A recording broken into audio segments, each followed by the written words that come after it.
Good morning, everybody. We've got something different today. A friend of mine has recently bought, I don't know if you can see it behind me, a 2014 Range Rover Evoque. And when he bought it, the previous owner didn't know when the timing belt was changed. So today we're going to get stuck in and change that timing belt for him.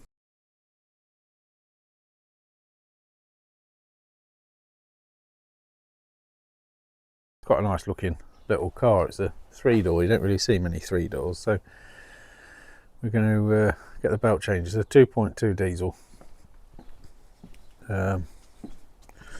Relatively straightforward, I think. I've not done one before, but I've had a little look online. They look pretty straightforward. So we've got to get it jacked up, get this wheel off.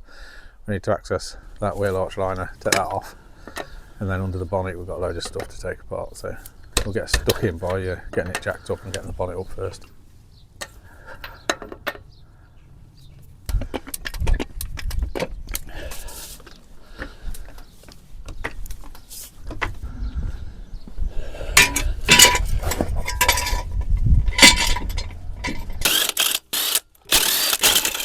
So with that wheel removed, you can see I've got access to this arch liner, so I need to get the majority of that arch liner out so I can see that crank pulley that I don't know if you can just see through that gap. It's just behind there on top. First job is to remove this engine cover, and then we need to look at getting access down the side, so taking the majority of this mount off. So when I do that, I shall just use the jack to support the engine.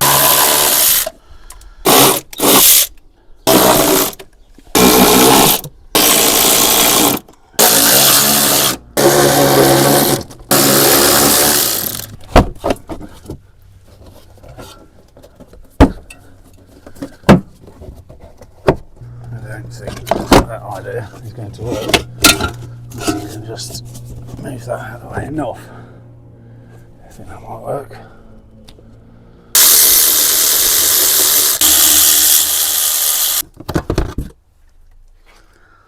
Progress is being made. So, got the hose that goes from the turbo over to the air filter off, got the engine cover off, got the under tray off. Got the arch liner pulled back enough. I can now get access to the timing cover. So I'm just going to go around and find all the bolts. There's one there, probably some more. Take off as much as I can without removing the crank pulley yet, because I need to be sure I can mark it up and make sure it's timed correctly before I remove the crank pulley. So I'm going to get that done now. This is timing cover removed. The 3 bolts, one top there, one just there, and then one right down the bottom that's easier to access through the wheel arch. Now we can see the timing belt. I would say, looking at that has definitely not been replaced. So we're going to have a look at timing it up. So I've got to get this cut out, if you can see that in the pulley, to the bottom. Then I can put a pin in there, pin that, and then I need to mark up various places on the crank. So the key in the crank pulley, a bit unusual. I'll show you when I get to it, but I need to just make sure I'm robust with my marking up once I've pinned that. Just had a thought, I need to remove, I'll just pull the foam pad out in the middle of that pulley, but I need to take the auxiliary belt off. So if you can see the little hole just the top right of the tensioner, I'm going to try and put a spanner in the middle of the tensioner to take the tension off the belt here, and then try and stick a pin in that hole. So we'll see how that goes. That small screwdriver holds. That crank sensor's in a very precarious place for a failed belt, isn't it? There we go. See, auxiliary belt removed. We didn't need to take it off all the way, but looks like we have. So I'm going to put a spanner on there, turn it around and get that cam pulley locked in place now. It's quite awkward to show you, it's not very well lit either. So we're looking at the flywheel end of the engine. So engine gearbox. You can see put your finger through, there's a hole to access the back of the flywheel there and there. So what I could do with doing, drawing a line on the flywheel against a line on this case, but I can't see that because this pipe's in the way. And this, just so you can see what I've done, can you see marks on the back of the flywheel with Sharpie? It's hard to get the light on the camera to see it. Right, so I'm going to try and undo the crank pulley now, see how that goes. They can quite often be very tight.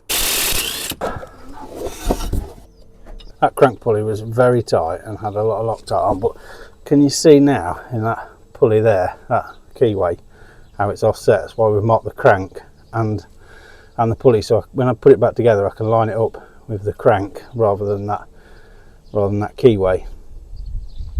And hopefully we can keep all of those in line. So I'm going to take this bottom cover off now. It says Fomoco on that water pump. We've got a new water pump to fit, so we need to get the belt off now and let's look at swapping over the new pieces. We've got the belt off now. I'm just going to, this water pump rather handily has a little drain bung, so I'm just going to remove that drain bung and see if we can catch all of the coolant. Right, I've just got the water pump off and cleaned up the gasket surface area, so I'm going to put the new water pump on now and then start looking at retiming the engine and fitting the idler pulley and stuff, which is all stripped off now. So you can see the new belt is on there, that pin's still as it was.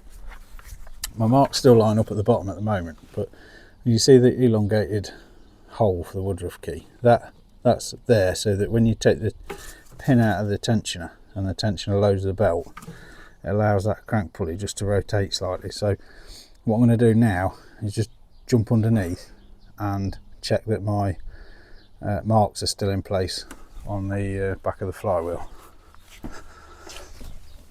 because if those marks are still in place, that means we're all good, we're timed up correctly.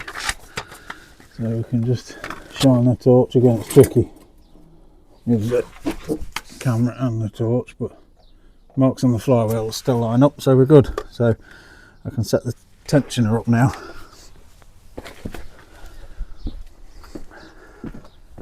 So I can release the pin, you can't really see it, can you, very easily. So I can release the pin out of the tensioner, tension the belt, and then I can have a look at bolting it back together to be able to do a rotation test to make sure we're all good. So get the tensioner tensioned and I put the lower cover back on, then the crank pulley, torque that up to spec, and then I can turn it over by hand to make sure it's all good. Then build all the rest of it back up and make sure it runs. So I've just set the tensioner, so you pull the pin out and then rotate it. I can't remember which way around now, but there's a little arrow on it that tells you which way to rotate it. So you rotate it until there's a little pointer.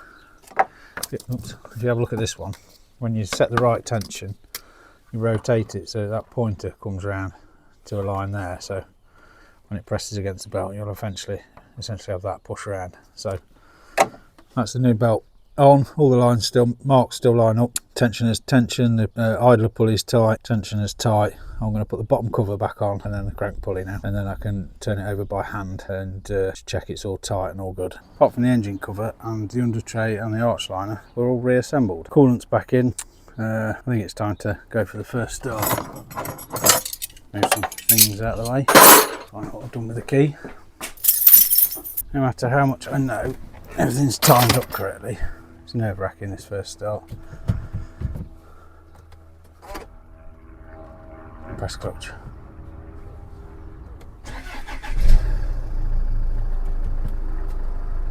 Right, runs perfectly. Good news. It's pinging out because the bonnet's open, the ignition's on and all that. So we just need to run it up to temperature and check the coolant level now. Send a little video to my friend showing it's nearly done. Don't know how well you can hear me with this running. It's just run up to temperature so I can get the coolant level right. So that's it done. New timing belt and water pump on a Range Rover Evoque.